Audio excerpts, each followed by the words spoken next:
Good morning, everybody. Can everyone give our 5 candidates a great drink in Acton Bearcat welcome?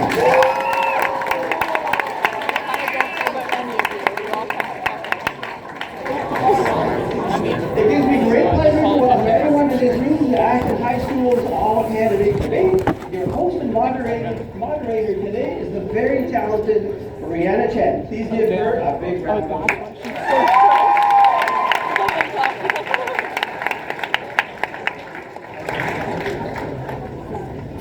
Welcome, young voters of tomorrow, to the All Candidates meeting for the upcoming federal election. Low voter turnout has become the norm in the Canadian elections, and what better way to get you all interested in the political process than to welcome these 5 candidates to our Hall of Halls here at Acton High School to hear what they have to say about your future in the federal election next Monday. These are the people who will make decisions that affect our lives very directly. Because the election will affect us, cheer and clap if you hear something that you like. If you hear something that you don't like, please don't say too much, but surely talk about it with your friends afterwards, or pose a question to one of the candidates. Our mayor, Rick Bonnet, is here, and it's my pleasure to introduce him to you. He's been the mayor of Halton Hills since 2003, and he will welcome you all for 1 minute.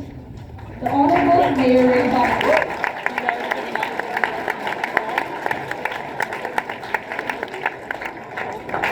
Well, good morning, everybody. How's everybody today? Good?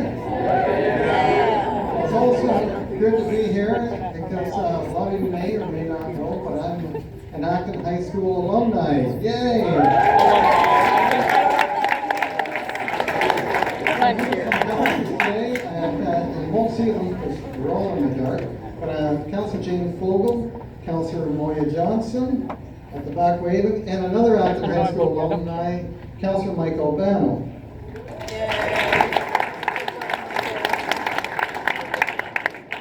I'd like to thank Acton High School for putting this all candidates debate on. I wish they had that when I went to high school, by bringing their potential MPs to you, that you can ask the hard-earned questions. Democracy is one of the biggest gifts our country has. We live in a democracy. We have a chance to choose who our leaders are. There's many countries in this world that do not have that opportunity. You were born in a system that you can never change the direction, you can never change the government, or you don't have a say in what you'd like to have done. So we're very privileged that we live in a democracy, and we're also, I'd like to give a round of applause to our 5 candidates.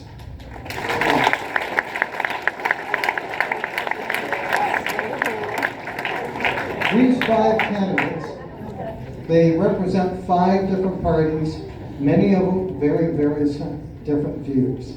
But they all have one thing in common. They're all running because they want to make Canada a better place. And that's very important. So they've got 5 parties, 5 different views, but all of them are here for you to make Canada the greatest country in the world that we all know. Thank you very much. Sit back and ask some good questions. Thank you.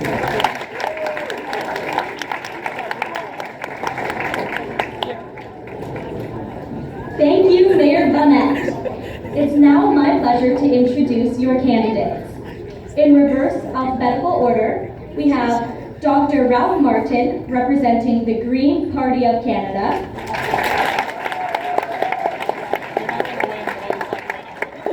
Our current Member of Parliament, representing Wellington Halton Hills since 2004, the Honourable Michael Chong from the Conservative Party.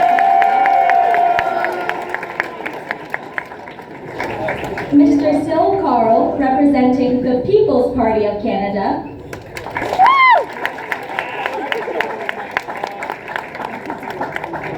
Mr. Andrew Bascombe, representing the New Democratic Party.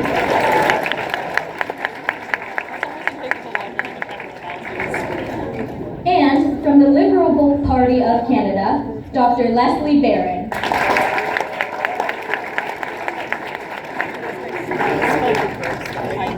These 5 of people are taking time out of their extremely busy schedules to talk to you about their vision for your future.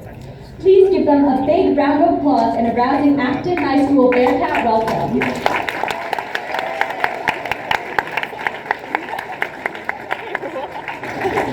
After the debate today, you will all have the opportunity to cast your own vote on a real ballot behind a real polling booth in exactly the same way that you would be able to do in a real election after you turn 18. You can mark your X on your ballot and at the end of the debate, drop it in the voting boxes out in the bear pit. Or you can cast your vote behind one of the voting screens. We'll find out who wins on Monday.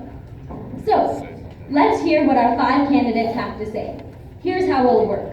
Each candidate will have 2 minutes of opening remarks to outline the platform and the values of their party and their leader, and their own personal views. Our official timers are keeping time. They will hold up white flags when there's 15 seconds left in your time, so candidates, please follow their lead.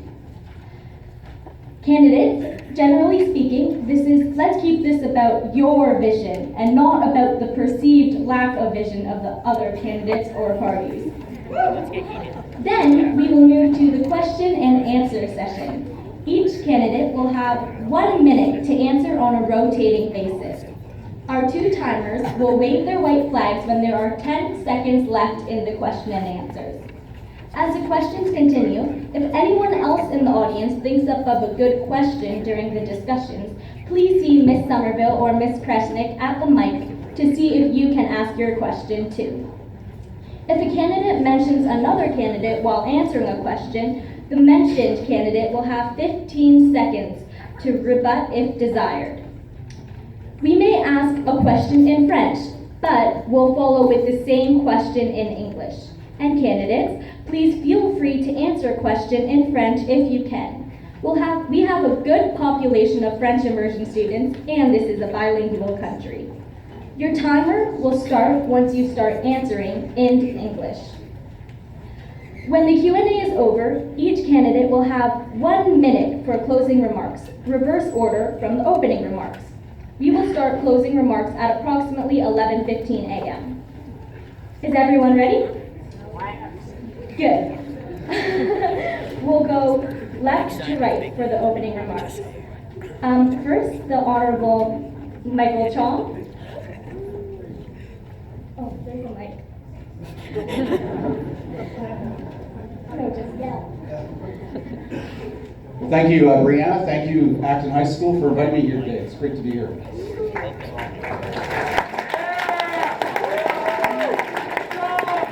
My name is Michael Chong, and I'm running for re-election as your Member of Parliament. I grew up just outside of Fergus, Ontario, where my wife, Carrie, and our 3 boys continue to live today.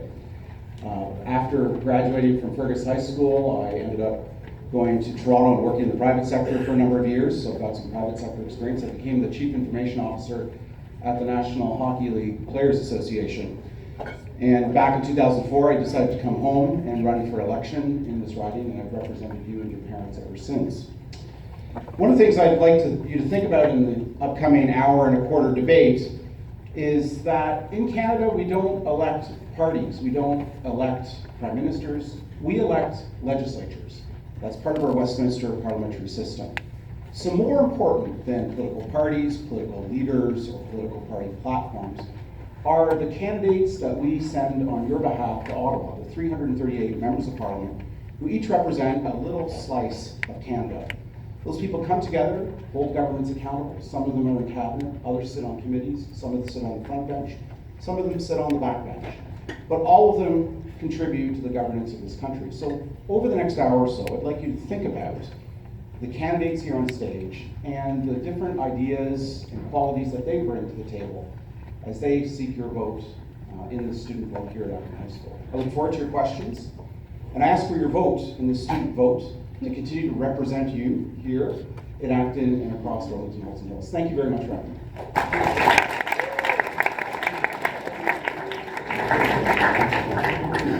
Now we have Mr. Andrew Bascombe. Thank you, Brianna. Good morning, Acton High. My name is Andrew Bascombe. I live just down the street from you guys here on Roseford Terrace. So I see a number of you walking to school every morning. My first foray into politics was in my own high school in Malton, as I ran for student council and was lucky enough to serve 2 terms as their athletic director, turning that position into something that was on par with that of the student council president. Honesty, openness, straightforwardness, acceptability, and responsibility for my actions is part of what makes me the person that I am. What I am looking for in politics and as your representative from this community are those things. I think for too long our politicians have been unable to answer questions directly and honestly. I think for too long we have been faced with a system that doesn't represent the communities in the way that they should. And I think it's time for a change. The NDP, the New Democrats, myself, Jagmeet Singh, and all of us vying to be candidates as members of the NDP are looking for a change from the cynicism of the other parties, a change whereby your voices are heard first and foremost, and your needs are met before that of the party. That is what I, as your representative in Ottawa, are looking to do on your behalf, on your parents' behalf. I hope you can take some time today to listen to what we have to say and go back and convince your parents that a change is coming and that change will only come from the Democrats. Thank you.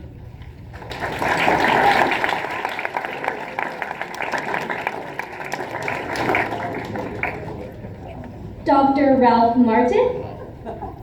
Hi, it's a real pleasure to be here in Acton High. Thank you very much for inviting me and for all of us. I grew up as a 4-H kid on a farm in Wallenstein in Wellington County, and there Grandpa taught me to respect soil, plants, and animals. And I now see that agriculture also plays a huge role in tackling the climate crisis. I've been a plant science professor for 29 years, most recently at the University of Guelph. My 76 scientific papers and 13 book chapters pertaining to ecology, intercropping, pasture systems, organic agriculture, and soil health helped me to see potential for ecological resilience. And having written my new book on food security, I see clearly that farmers and consumers can benefit from incentives to restore soil and human health while addressing the climate crisis.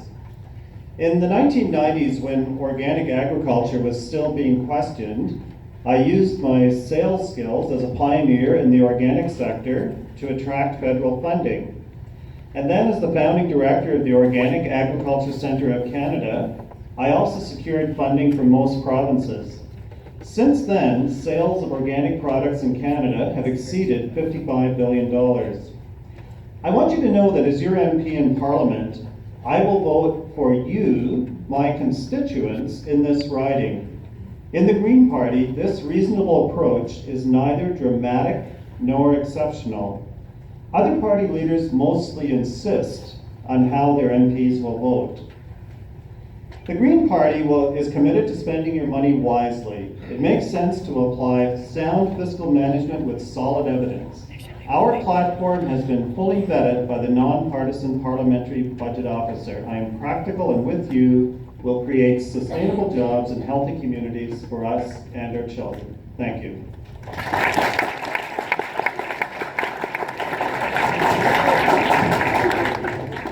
Dr. Lesley Barron. Hello everyone, really glad to have the chance to come to talk to you today. I live in Halton Hills and I work here. I've been practicing as a surgeon at Georgetown Hospital since 2008. My husband Simon and I live in Limehouse, just south of here. Our 3 kids are a bit younger than all of you, and I often keep them in mind when I think about the kind of Canada I want for them and for everyone in this riding. When I decided to go into politics, I chose the Liberal Party because more than anything, they see Canada's problems and come up with real, lasting solutions that lift up the most people. In 4 years, we've raised almost 1 million people out of poverty, including 300,000 children. The economy you'll be entering after graduation is firing on all cylinders with unemployment at its lowest rate in 40 years. But obviously there's a lot more to do, and I'll tell you the world is a very different place than the one I grew up in.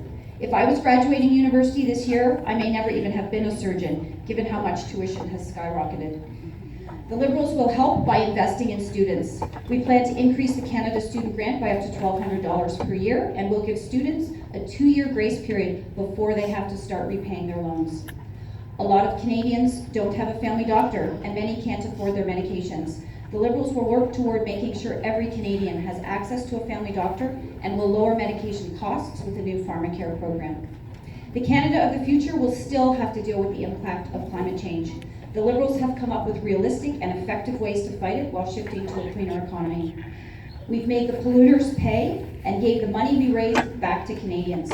We'll plant 2 billion trees and make transitioning to a clean economy easier by supporting green tech, electric vehicles, and homes that need less energy. It's time for a new energized MP to represent you, and I'll work just as hard for you in Ottawa as I do in the operating room. Thank you.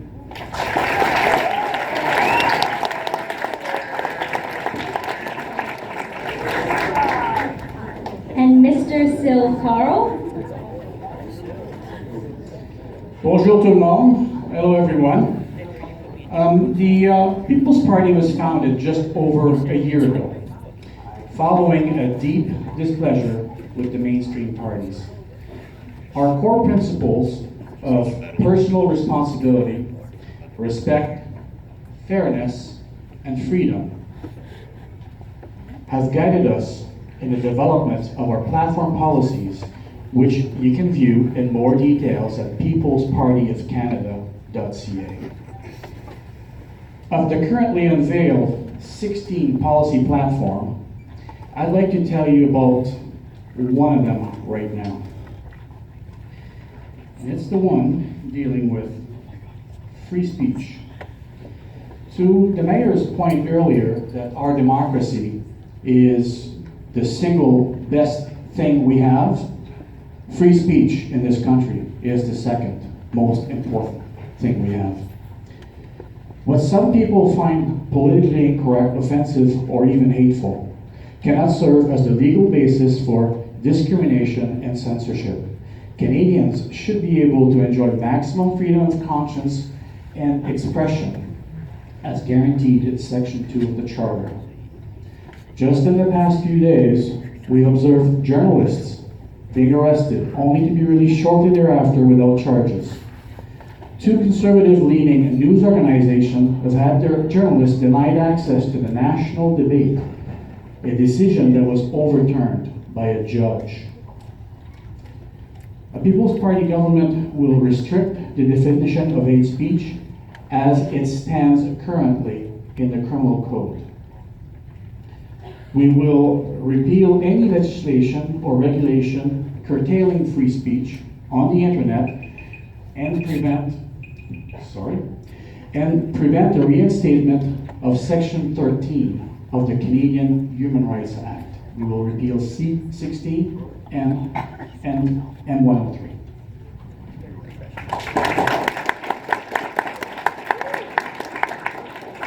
Okay, thank you candidates for your very interesting opening remarks. Now we'll move to the student body here and ask questions from the floor. Question askers, please state your name and grade and then ask your question. First question, please.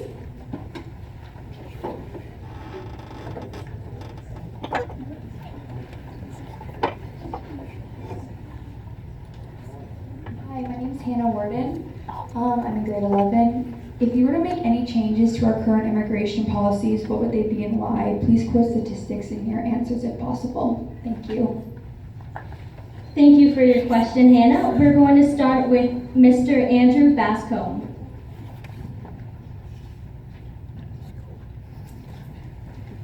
You hear me? The only changes I would make is in regards to the accreditation we give, or fail to recognize, I should say, for people that we bring into our country. I myself am an immigrant. Sorry, let me start over.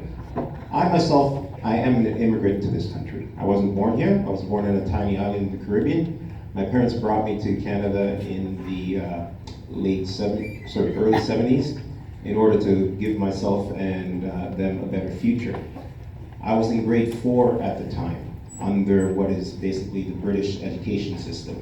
But because of Canada's view on that system based on where I came from, not so much based on the system, I was put back one grade because they didn't feel that my education was up to par. And from my bringing that point up, you can see I still have an issue with that having been the case. So what we're finding with a lot of the people that we're allowed to bring into our country over the decades is that we do not afford them the same credentials that they may have from the country that they're immigrating from. That's why we have the situation where we have doctors, lawyers, teachers, engineers driving taxi cabs as their only means of employment. So that is the main thing that I would change.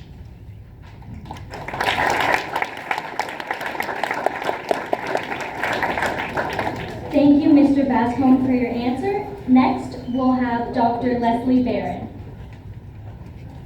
Thanks for your question. So our immigration system currently admits around 366,000 people a year. We actually need those immigrants to fund our tax base. We have a merit-based immigration system that is lauded around the world as being very effective. When we are talking about immigration, I would be very careful to make the distinction between immigrants who come here to work through our system versus refugees who come here seeking asylum. We do know that we have a very complex job market right now, and the immigrants who come here bring with them a skilled workforce that help us fund our tax base to fund our social programs. We have a large population of baby boomers now who are moving into retirement. They tend not to pay as many taxes, product services. So I think it's very important to maintain our current immigration system.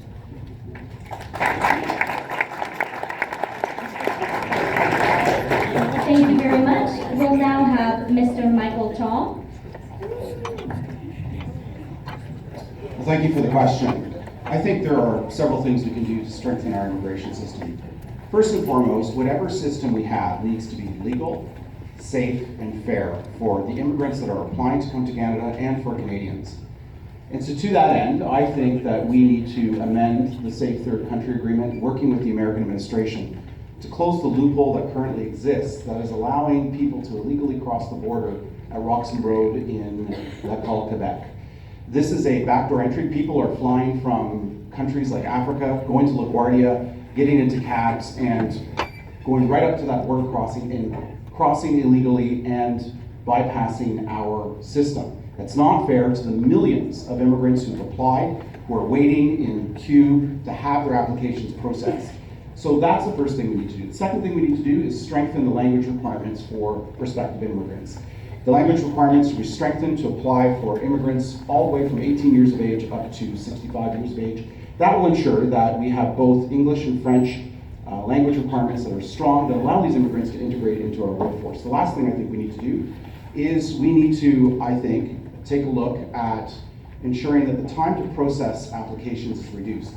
Canada has some of the longer processing times in the Western world for immigration applications. I think those need to be reduced so that prospective immigrants have timely answers to their applications.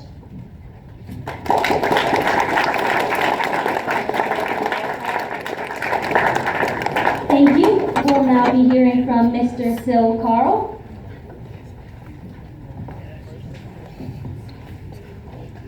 We actually have a platform policy on immigration. We need to have immigrants to come here to replenish our population because we don't have enough babies. We are one of the most welcoming country in the world.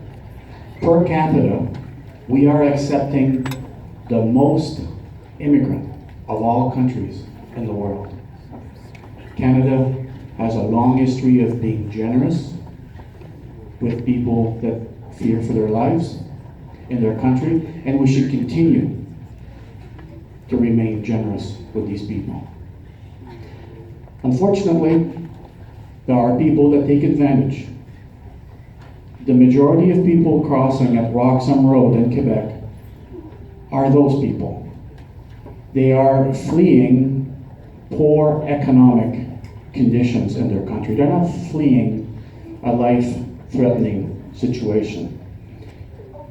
Our immigration system needs to return to being fair and based on our economic needs. Canada needs skilled workers. We shouldn't have shortages in the workplace with skills when we are accepting 350,000 immigrants a year.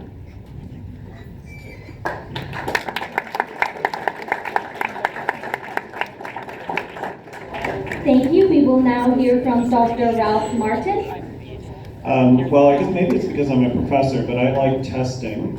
And I think when immigrants come to Canada, we should test them for the skills that they have. And if they pass the test, then they can get right into the market and do things that they're well qualified to do. The other thing is that I note the report from the Rockman School of Business, and they determined that in Canada, we have one of the highest innovation rates in business, mostly because of so much diversity. There's a high correlation between diversity and innovation, and we encourage that in Canada, and I think that's a very good thing. I also think it's good to be very clear about our rules. Some of the rules may need a bit of clarification, and along with having solid rules, I think we also want to be very welcoming to immigrants to make sure that we improve our economy as we can with that diversity and innovation. Thank you.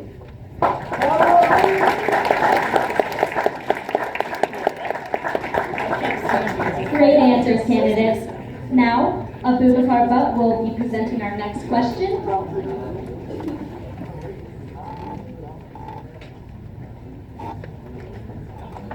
My name is actually Umar Butt. I'm in grade 10. Low voter turnout is a real problem across Canada, especially low voter turnout among young voters. My question is, how have you and your party worked to engage younger voters to get them out to vote, and how have you engaged young people in general in the election process? And would you consider lowering the voting age to 16 years? Thank you.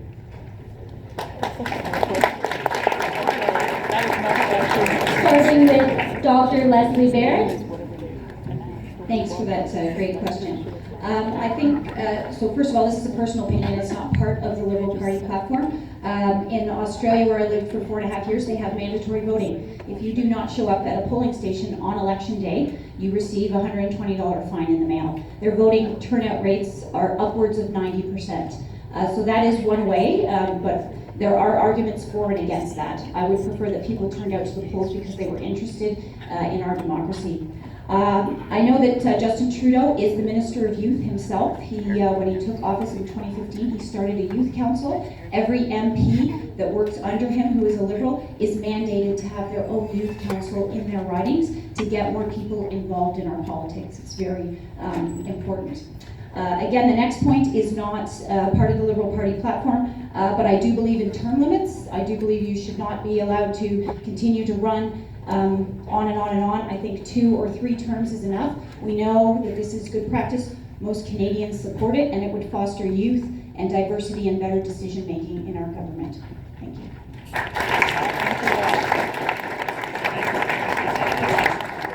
We will now hear from the Honourable Michael Chong. I could disagree more strongly about term limits. You know, if we had term limits, this country wouldn't exist. John A. Macdonald served for almost 4 decades and brought about Confederation in 1867. Prime Minister Jean Chrétien served for over 40 years in the Canadian House of Commons and served this country honorably. If we put in place term limits, we end up with American-style politics. So I'm not in favor of term limits, nor am I in favor of recall. I think the voters should decide every 3-4 years whether somebody should be going to Ottawa, and we have to trust the voters to make the right decisions. Imposing term limits basically says to voters that they don't know what they're doing, and I think that's wrong.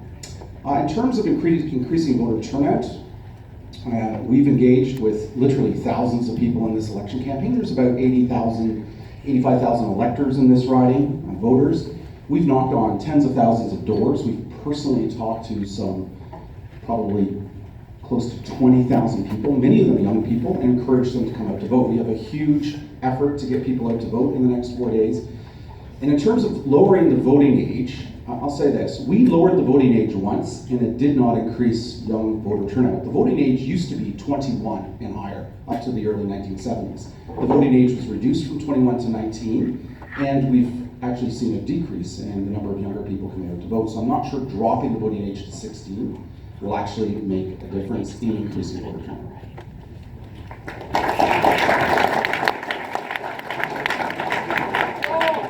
Dr. Ralph Martin. Hi. Well, to the last part of the question, would you consider lowering the voting age to 16? Yes. The Green Party platform is that we would reduce the voting age to 16. We think that that's around the time that you're taking civics. That's when you're really involved in learning about it. And I think that's the time to get you most engaged. On my own campaign last night, I was introduced at the doors again by the youngest member of the Green Party of Canada, Spencer Lippa.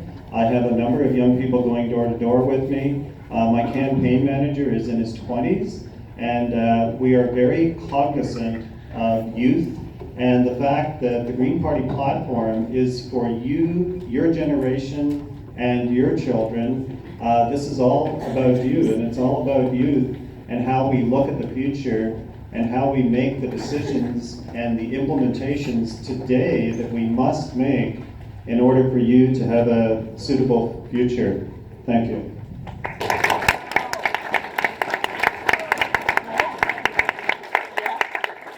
Mr. Bascombe.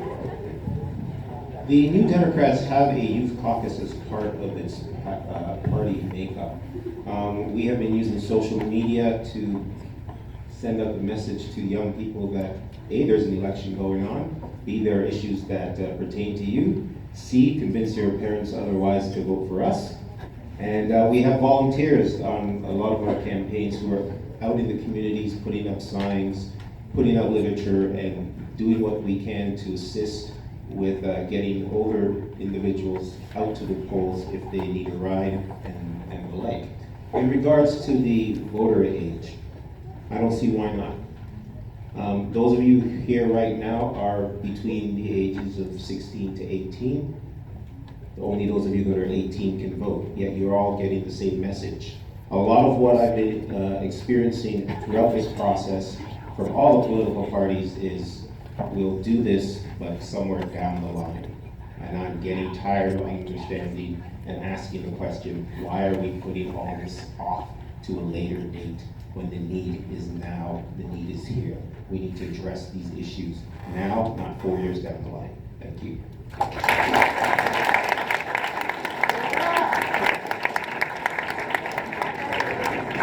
Mr. Carle.